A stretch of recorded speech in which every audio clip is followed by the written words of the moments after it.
आप लोग साइड हो जाइए। मोदी जी का 23 साल हो गया चिराग जी, क्या कहेंगे? प्रधानमंत्री रहते हुए 23 साल उन्होंने पूरा कर लिया अपने काम। ढेर सारी बधाई, शुभकामनाएं।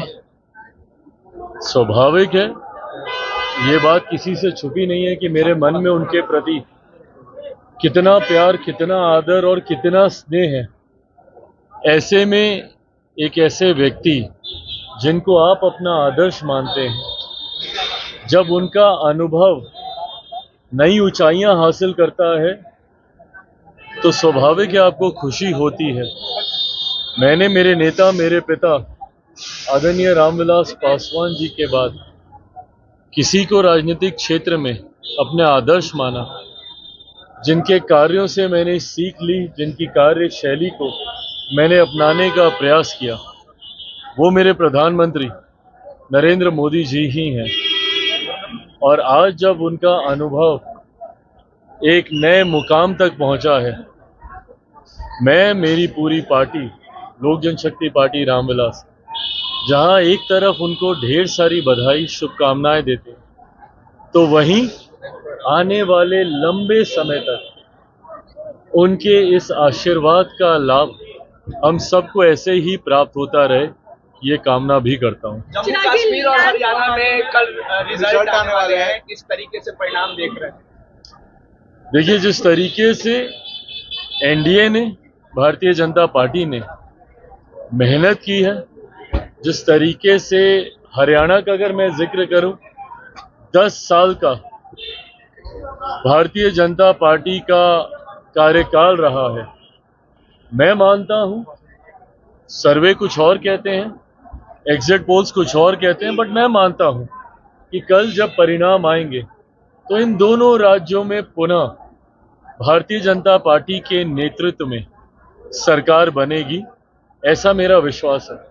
और हाँ, एग्जिट पोल्स कुछ और कह रहे हैं, सर्वे रिपोर्ट्स जरूर कुछ और कह रही हैं, बट मैंने हमेशा इस बात को भी माना है कि एग्जिट पोल और सर्वे से हटकर हमेशा अपनी मेहनत पर विश्वास होना चाहिए।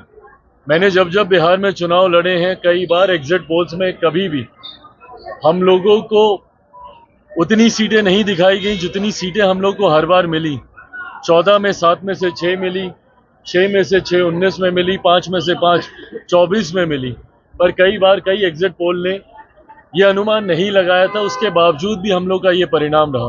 तो ऐसे में मैं मानता हूं कि कल जब परिणाम आएंगे तो वो जरूर एनडीए के पक्ष में ही होंगे। झारखंड विधानसभा में आप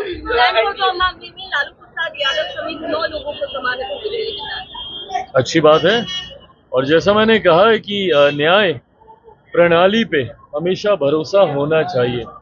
कई बार जब ये आरोप प्रत्यारोप लगाए जाते हैं कि पॉलिटिकली मोटिवेटेड है, गलत तरीके से आरोप लगाया गया, उस वक्त मैंने हमेशा यही कहा कि अगर आप सही हैं और आपने कुछ गलत नहीं किया, गुनाह नहीं किया, तो आपको डरने, आपको घबराने की जरूरत नहीं है। और मुझे लगता है उसी का उदाहरण आज देखने को मिला है। हर वो लोग जो कि कहीं ना कहीं मौजूदा केंद्र सरकार पे सिर्फ उंगली उठाने का काम करते हैं कि राजनीतिक द्वेष से या राजनीतिक भावना से इस तरीके की कार्रवाई उनके ऊपर की जा रही है। अगर आप सही हैं तो परिणाम आपके पक्ष में आएंगे, दोषी हैं तो सजा भी आप ही को भुगतनी पड़ेगी। एनडीए के उम्मीदवार को हरा देंगे, अच्छी बात है। वो अगर चुनावी रण क्षेत्र में उतर रहे हैं तो किसी ना किसी लक्ष्य के साथ ही उतर रहे होंगे, या तो महागठबंधन को हराने के लिए या एनडीए को हराने के लिए। अगर वो अपने लक्ष्य को स्पष्ट कर रहे हैं तो ये अच्छी बात है। अंतोगत्वा फैसला तो जनता ने ही करना है। 25 तीसरे नेतृत्व में चिराग चुनाव लड़ेंगे। भारत रत्न को मांगा गया है, नीतीश कुमार को भारत रत्न देने की मांग हो रही है। अच्छी बात है, होनी भी चाहिए और उनको बिल्कुल मिलना भी चाहिए। देखिए, मुख्यमंत्री नीतीश कुमार जी का जो राजनीतिक अनुभव है, उसकी तुलना बहुत कम राजनीतिज्ञों से की जा सकती है। आप उनकी राजनीति से सहमत असहमत जरूर हो सकते हैं, पर इस बात को झुठलाया नहीं जा सकता जिस पृष्ठभूमि से वो आते हैं और जिस संघर्ष के साथ वो राजनीति में एक ऐसे मुकाम तक पहुंचे जहां पर लंबे समय तक एक धुरी वो भारत की राजनीति की वो बने रहे। ऐसे में उनके पार्टी के नेताओं, सदस्यों को लगता है, मैं भी मानता हूं कि उनमें हर वो गुण हैं, उनमें हर वो सामर्थ्य है जिसके लिए भारत रत्न जैसे सम्मान से उन्हें सम्मानित किया जाना चाहिए। अगर झारखंड विधानसभा चुनाव ये सब चिराग पासवान जी 25 कबाड़ के लेके चले गए और 25 के चुनाव के लिए आप लोग कितने तैयार हैं? पूरी तरीके से तैयार है। लोक जनशक्ति पार्टी रामविलास पूरी मजबूती से बिहार विधानसभा के चुनाव के लिए तैयार है। आगामी 28 नवंबर को पटना के गांधी मैदान में लोक जनशक्ति पार्टी रामविलास एक बड़ी रैली भी आयोजित करने जा रही है। बिहार फर्स्ट बिहारी फर्स्ट की सोच के साथ पार्टी ने आज से लगभग 4 साल पहले शुरुआत की थी। उस मिशन को अंजाम तक लेकर जाने के लिए 25 का विधानसभा का चुनाव एक महत्वपूर्ण पड़ाव है और उस पड़ाव को सफलतापूर्वक पार करना हम लोग का लक्ष्य है, उद्देश्य है। बीते हुए कल में मेरी केंद्रीय गृह मंत्री आदरणीय अमित शाह जी से मुलाकात हुई, जिसमें इस विषय पर भी हम लोगों ने चर्चा की।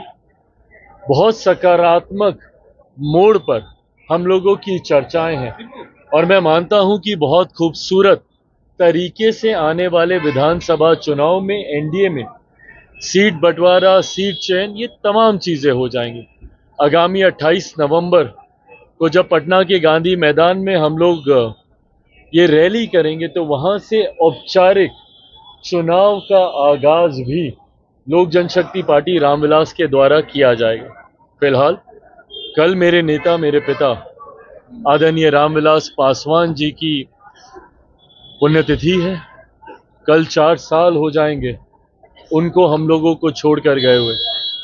ऐसे में आज पूरे परिवार के साथ हम लोग आए हैं।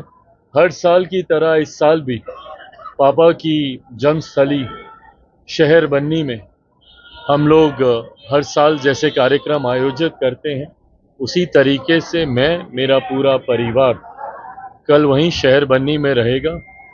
वहीं उनकी जन्मस्थली से आशीर्वाद लेकर अगले रण की तैयारी के लिए पूरी तरीके से पार्टी का एक एक कार्यकर्ता अपनी कमर कसकर उस रण को जीतने के लिए, उस रणभूमि में उतरने के लिए तैयार होगा। किनके नेतृत्व में चुनाव लड़ेंगे 25 में? किसके नेतृत्व में चुनाव लड़ेंगे? झारखंड विधानसभा के चुनाव को लेकर गठबंधन के साथी, खास तौर पे भारतीय जनता पार्टी जो कि प्रमुख एनडीए का घटक दल है, उनसे बातचीत चल रही है। कल जैसा मैंने कहा, मेरी केंद्रीय गृह मंत्री आदरणीय अमित शाह जी से भी मुलाकात हुई है। झारखंड के प्रभारी आदरणीय हेमंता जी से भी, हमारी पार्टी के जमुई से सांसद और झारखंड के प्रभारी अरुण भारती जी की निरंतरता में चर्चाएं चल रही हैं। बहुत ज़्यादा सीटों की मांग हमारे दल की नहीं है। हमेशा से हम लोग का लक्ष्य रहा है कि कैसे एनडीए को हम लोग गठबंधन में रहकर मजबूती देने का हम लोग कार्य करें। उदाहरण के तौर पर जम्मू कश्मीर में हम लोगों ने चुनाव नहीं लड़ा, हरियाणा में भी हम लोगों ने चुनाव नहीं लड़ा, पर झारखंड एक ऐसा राज्य है, जब मेरा जन्म हुआ था तब बिहार और झारखंड एक ही राज्य थे। ऐसे में पार्टी ने भी इस दौरान काफी मेहनत की है। 19 का चुनाव जब मेरे नेता, मेरे पिता आदरणीय रामविलास पासवान जी जीवित थे, किसी कारणवश उस वक्त गठबंधन नहीं बन पाया था, हम लोगों ने अकेले चुनाव लड़ा था। 14 में जरूर भाजपा के साथ एक सीट, शिकारी पारा की एक सीट थी, उस पर हम लोगों ने चुनाव लड़ा था। ऐसे में चाहते हैं कि 2014 में जैसी परिस्थितियां थी, उसी तरीके से गठबंधन के तहत अगर कोई संभावना बनती है, जो उम्मीद है मुझे बनेगी, सकारात्मक चर्चाएं चल रही हैं, ऐसा होता है तो हम लोग गठबंधन के तहत ही चुनाव लड़ेंगे। बहरहाल परिस्थिति स्पष्ट होने में कुछ समय और लगेगा। मुझे लगता है नोटिफिकेशन जब तक आता है, अधिसूचना, जो कि मैं मानता हूं 2-1 दिन में आनी चाहिए, अधिसूचना आते आते तक मैं मानता हूं कि स्थिति स्पष्ट हो जाएगी। उपचुनाव में